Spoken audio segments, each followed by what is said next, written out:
this video I'm gonna show you how to make sounds similar to this one. So this kind of underwater rumbly sound that can be used as a layer for a variety of different sounds, and I used one of these layers in my last week's video.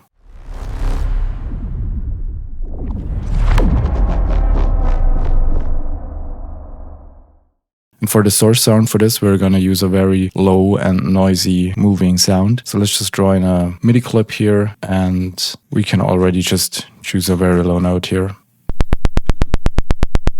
And then we are just going to choose one of these wavetables here that are going to give us some movement. And at this low pitch, they're going to be really noisy. So we can just add some movement here on the position. We can also use the master envelope to kind of shape this already into a bit of a more punchy sound. And to accentuate this, we can also use an envelope on the pitch, and this is also going to give us some more movement.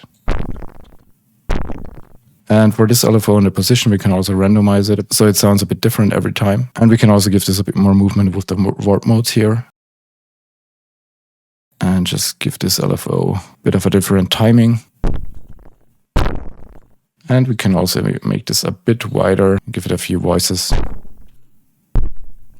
And then let's already go into the effects section here. Now, because we have such a low sound, we kind of need to bring it up with compression and distortion. Let's use some distortion. And also something a bit more aggressive.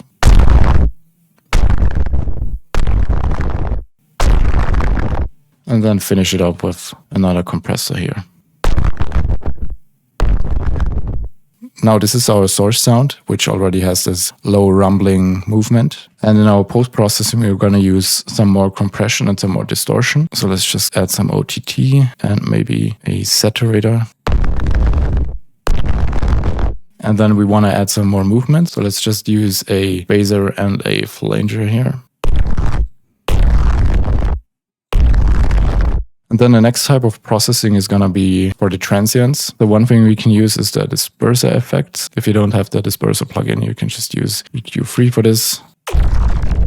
So you get a very similar effect. And then we can also use a transient shaper. So in this case, we can use drum bass, but obviously you can just use any transient shaper you have. And then now the main modulation is going to come from an EQ or a filter in combination with an envelope follower. So we can just grab Ableton's envelope follower and map this to a low pass filter here. And now, depending on the sound you want and the source sound you have, it's just about finding the right settings for this. So the gain setting here is really important if you want to push the sound a bit more. And if this movement here is too fast for you, then you can play around with rise and fall here.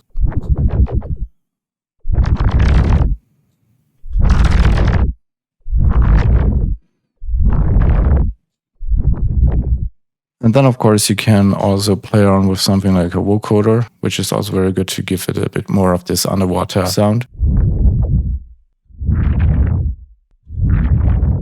And then, of course, with each of these processing steps, you take away a lot of the frequency content. So you can also just duplicate this kind of processing pretty much and continue with compression and saturation and limiting at the end. And of course, you can also control the overall frequency content with an EQ at the end. And once you have this kind of chain set up, you can just go back to your synthesizer and change a few settings there and see if you get different sounds. You will have to play around with all of these settings a bit with your source sound and especially with this envelope follower filter combination that you have. But this is the basic idea for one of these techniques to get this rumbly sound.